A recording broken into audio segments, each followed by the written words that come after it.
Yeni bir videodan herkese tekrardan selamun aleyküm. Bugünkü videomuzda da yine gündemdeki gelişmeleri sizlere aktarmaya devam edeceğim. Kıymetli dostlar, Allah'ıma bin şükür. Keyifler nasıl? Yerinde değil mi? Ben çok mutluyum. Özellikle dün Sayın Hakan Fidan'ın Şam ziyareti, Golani ile birlikte yapmış olduğu görüşmeler beni ziyadesiyle çok mutlu etti. Çünkü görüntüler gerçekten de hep böyle hayalini kurduğumuz, görmek istediğimiz görüntülerdi. Özellikle de yıllar önce atılan bir tweet vardı. Sosyal medyada illaki karşınıza çıkmıştır. Bir gün Kasyun Dağı'nda acı kahveyi yudumlayıp Şam-ı Şerif'i seyrederken hey gidi Beşar Esad diyeceğiz. Ne dişli domuzdun sen. Kıymetli dostlar, dün Sayın Hakan Fidan resmen sanki bu tweet'i alıp cebine koymuş. Evet, bunu beğendim. Bunun gerçeğini ileride inşallah yapalım dermişçesine dün bu olayı gerçekleştirdi. Zaten tüm dünya basını bu haberle çalkalanmakta. Sabahtan beridir İsrail medyası, Arap medyası, ABD, Avrupa, nereye isterseniz isteyin, herkes bu olayı yazmaktaydı. Ben de sizler için tam da bu konuyla alakalı dün gece saatlerinde hemen böyle bir kısa içerik hazırlamıştım. Belki izlemeyenleriniz vardır ve videonun sonunda sizlerden bazı görüşler talep etmekteydim, bazı istekler. İsterseniz bir kısa videom karşınıza bir gelsin. Yorumlarınızı mutlaka bekliyorum. Daha sonrasında yine günün gelişmelerine devam edeceğiz. Zamanında paylaşılan bir tweet Hakan Fidan'ın o kadar çok hoşuna gitmişti ki bunu neden yapmıyoruz dercesine düşmanları çatlatmayı göze alarak bu gece Kasyun Dağı'nda yeni Suriye lideri Golani ile birlikte Şam manzarası eşliğinde kahvelerini yudumladılar. Anlaşılan o ki Sayın Hakan Fidan manzarası güzel olduktan sonra kahveyi her an her yerde içebiliyor. Manzarasını çok beğendiğiniz ve Hakan Fidan'ın özellikle kahve içmesini istediğiniz yerleri bence yorum olarak yazın. Görünen o ki Hakan Fidan yorumları dikkate alıyor. O zaman ilk yorum benden gelsin. İnşallah tez vakitte Sayın Hakan Fidan Fırat Nehri kıyısındaki Süleymanşah Türbesi'nde yeni kahve pozlarını bir an önce paylaşır. Sayın Bakanım, pozlarınızı bekliyoruz. Dün Hakan Fidan'ın Şam ziyareti sonrasında YPG PKK'lı hesaplar saçma sapan yazıp çizmeye başladılar. Mesela onlardan ilki bir karşımıza gelsin. YPG PKK terör örgütünün paravan oluşumu SDG'nin siyasi sözde elebaşlarından olan Riyad Derar. Dün Hakan Fidan'ın Şam ziyaretine ilişkin aynen şu ifadeleri kullanmıştı. Hakan Fidan SDG'ye yönelik provokasyon, tahrik ve SDG'ye karşı savaşta destek almak için Şam'ı ziyaret etti. Ahmet Eşşar'a yani Golani Hakan Fidan'a hiçbir şekilde destek vermedi. Ahmet Eşşar'a tüm tarafları dinlemek istiyor Suriye'de. Bu da zaten SDG'nin talebi diye saçma sapan garip bir açıklama yapmışlardı. Neymiş? Ahmet Eşşar'a Hakan Fidan'ın taleplerini kabul etmemiş, ona yüz vermemiş. Böyle bir kafa yaşıyorlar kıymetli dostlar. Devamında tabii YPG'li PKK'lı teröristler sürekli böyle DAEŞ bahanesini de ortaya atmaya devam ediyor. Bugün mesela kıymetli dostlar PKK-YPG'nin sözcülerinden Ferhat Şami dedi ki artan DAEŞ tehlikesi nedeniyle Amerikan güçleriyle koordinasyonumuza hız verdik. DAEŞ teröristleri Suriye'nin kuzeydoğusunda ilerlemeye çalışıyor. Bir kısmı ise orada Türkiye destekli gruplarla birleşmek istiyor. Umarız ABD'nin Suriye'deki varlığı devam eder. Özellikle şu kritik dönemde, çünkü DAEŞ'in yeniden ortaya çıkacağını düşünüyoruz. Türkiye'nin ABD'den gelen gerilimi düşürme çabalarına uymayacağından endişe ediyoruz. Ayrıca Şam'daki yeni yönetim YPG PKK'nın gelecekteki rolüne dair sağlam garantiler vermiyor demekteydi YPG PKK'lı terörist. Kıymetli dostlar, ayrıca şunu da belirtmek istiyorum. Bu YPG PKK'lılar evet Suriye'de yeni devlet kurulma aşamasına girildi. Allah'ın izniyle çok hızlı ilerliyor süreç. Tabii bunların diyebilirsiniz niyeti ne? Bunlar ne istiyor? Bunlar ne istiyor biliyor musunuz? Öyle hiç kafanızdan Golani gelecek, bunlarla görüşecek, tamam siz şurada yaşayın falan filan, yeni Suriye devletinin bayrağı altında yaşayın, bunu falan kabul etmiyorlar. Bunların derdi ne biliyor musunuz? Bugün açık açık izah ettiler. Bunların derdi Suriye'yi böyle eyaletlere bölmek. Federal şekilde kendilerini yöneteceklermiş. Hiçbir şekilde yeni Suriye hükümetinin boyunduruğu altına girmek istemediklerini belirtmişler. Yani açık açık Suriye bölünsün diyorlar. Sözde uluslararası toplumun hep bir klişe cümlesi vardır. Neyle başlar o cümle? Az buçuk zaten bilirsiniz. Toprak bütününün korunmasından yanayız. Herkes bu cümleyi kurar. Ama açık açık YPG PKK'lı teröristler Suriye bölünsün diyor. Bunlar zaten işi gücü bölücülük, bölmekten başka hiçbir şey yapamıyorlar. Kafa böyle takılı kalmış. Fakat uluslararası toplumdan hiçbir şekilde ses yok.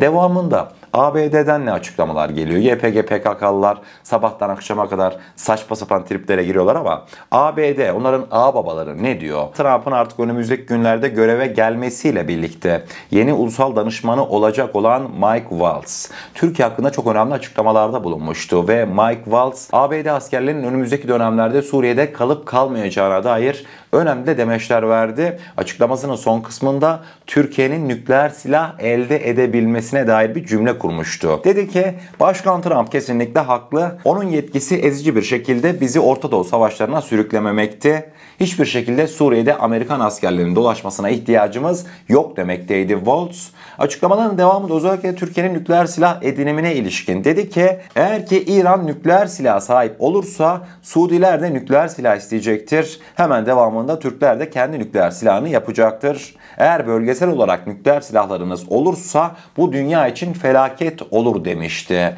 Hiç tabi soran yok. Japonya'ya ilk nükleer silah atan kim? Bizzat kendileri. Kendilerine de nükleer silah olacak ama söz konusu Türkiye nükleer silah, nasıl korkuyorlar gördünüz değil mi açıklamaları? Ne alaka? İran'ın nükleerini Türkiye'ye nasıl bağladın? Bunlar kıymetli dostlar İran'ın nükleerinden falan korkmuyorlar.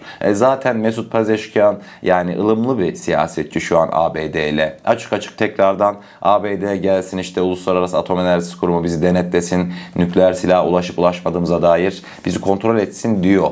Ilımlı yani. Gariptir ki işin ucu sonunda dönüyor dolaşıyor yine Türkiye'yi buluyor. Suudiler nükleer silah yapacak. Haydi oradan. Suudiler sizden habersiz bir tane adım atmaz. Nükleer silah mı yapacak? Yani bu da bir garip. Aslında burada Mike Waltz'un açıklamalarında hedef ülke Türkiye'ydi. Bu da günün öne çıkan detaylarından bir tanesiydi. Hazır mısınız haykırmaya? Gülmeye demiyorum, haykırmaya. Dedim yani sizlere YPG PKK'lılar ne yapacağını şaştı, etti. ABD bayrakları asıldı, indirildi. Devamında işte farklı ülkelerden medet beklendi. Yeni Suriye devlet bayrağını dahi astılar. Fakat kıymetli dostlar baktılar ki durduramıyor. Türk Silahlı Kuvvetleri operasyon hazırlıklarına devam ediyor. Yeni Suriye ordusu kendilerine karşı açıklamalar yapmaya devam ediyor. Bu sefer strateji değiştirdiler. Bu sefer ne yaptılar biliyor musunuz? Görüntüler bu karşımıza gelsin. Sosyal medyadaki YPG PKK'lı teröristler bu sefer de kendi çıkarlarına dini alet ettiler. Ne yazmaktaydı? Neymiş? Son zamanların en güzel fotoğrafı.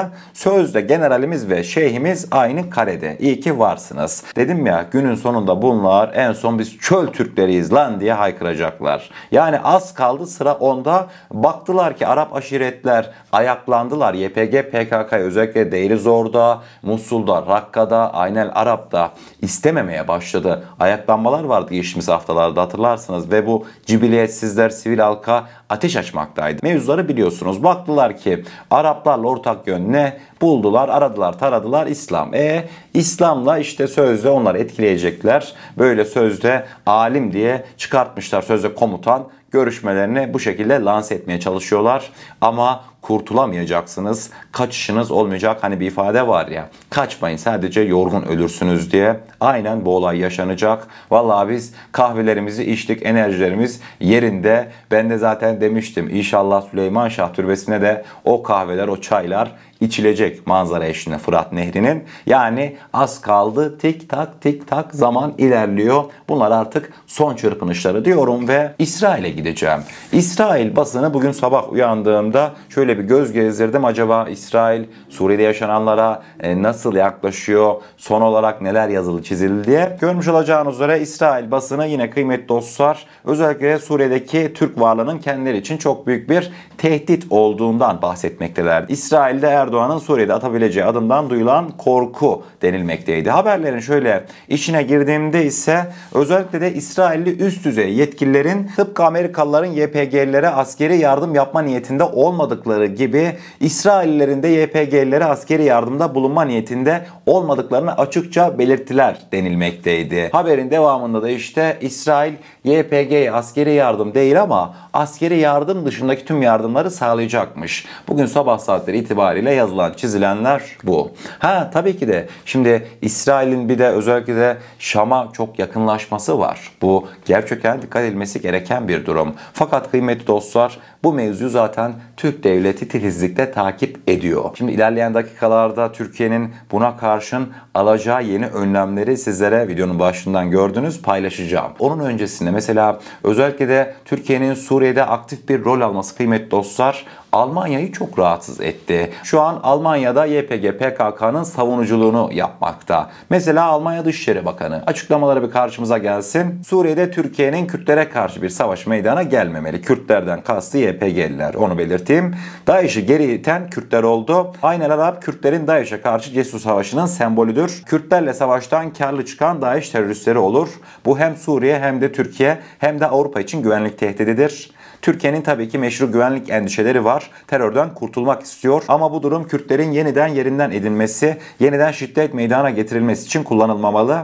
Türkiye'den tam olarak bunu talep ediyoruz. Hepimiz radikal güçlerin meydana gelmemesi ve insanların güven içinde yaşaması için sorumluluk taşıyoruz demişti Almanya'nın Dışişleri Bakanı. Size doğalgaz falan yok. Bunlara yeni Katar'dan gelen Suriye, Türkiye, Avrupa, o hattı bildiniz değil mi? Bunlara doğalgaz falan vermeyelim. Donsunlar soğukta. Ben şunu belirteyim, özellikle Avrupa Birliği şu an Türkiye ile ilişkileri 180 derece değiştirmek zorunda. Niye biliyor musunuz? Şu an Ukrayna-Rusya savaşı devam ediyor değil mi? Rusya Avrupa'ya gazı sattı satmadı, sürekli muamma. İşte Slovakya devlet başkanı dün Putin'le görüştü. Yine bir şeyler konuşulmuş ama yani Avrupalılar Rusya'ya bağımlı kalmak istemiyor. Ellerinden gelecek olsa ya başka yok mu verecek bize doğalgaz diyecekler ve hemen Türkiye'nin kapısını çalacaklar. Ve çaldılar da zaten. Suriye'de yeni yönetimin göreve gelmesiyle birlikte artık Katar'dan çıkan doğalgaz Katar, Suriye, Türkiye, Avrupa bu hattan ilerleyecek. Yani eğer ki önümüzdeki kışlarda donmak istemiyorsanız Türkiye ile aranızı iyi tutun ve o boş çenenizi lütfen bizim için yormayın. Sizin yapmış olduğunuz açıklamaların Türkiye nezdinde hiçbir önemi yoktur. Almanya önce kendi ordusuna bir asker bulsun. Daha sonrasında Türk ordusunun Suriye'de nasıl hareket etmesi gerektiğine dair kendince ultimatum vermeye devam edebilir. Almanlara da elimden geldiğince ayarı verdikten sonra bugünkü videomuzun başlığındaki konuya gelmiş oluyoruz. Şimdi lütfen beni pür dikkat dinleyin. Türk medyasından Clash Report'un haberiydi bu. Clash Report güvenilir bir kaynaktır. Bu konuda sıkıntı yok. Dışişleri Bakanlığı yetkilileriyle zaten sıkı fıkılardır. Türkiye önümüzdeki günlerde Suriye'nin Humus kentine hava savunma sistemleri kurmak için görüşmeler yapıyor yeni Suriye hükümetiyle denilmekteydi. Evet, yanlış duymadınız. Hepimizin o beklediği gelişme nihayet dün gece saatlerinde artık yarı resmi kaynaklar aracılığıyla duyurulmuş oldu. Anlaşmanın detayları daha da dikkat çekici. Diplomatik ve teknik meseleler çözüldükten sonra yeni Suriye hükümetine yardım çabalarının bir parçası olarak Türk Silahlı Kuvvetleri subayları askeri danışman sıfatıyla yeni Suriye ordusunu eğitecek. Buraya kadar her şey normal zaten.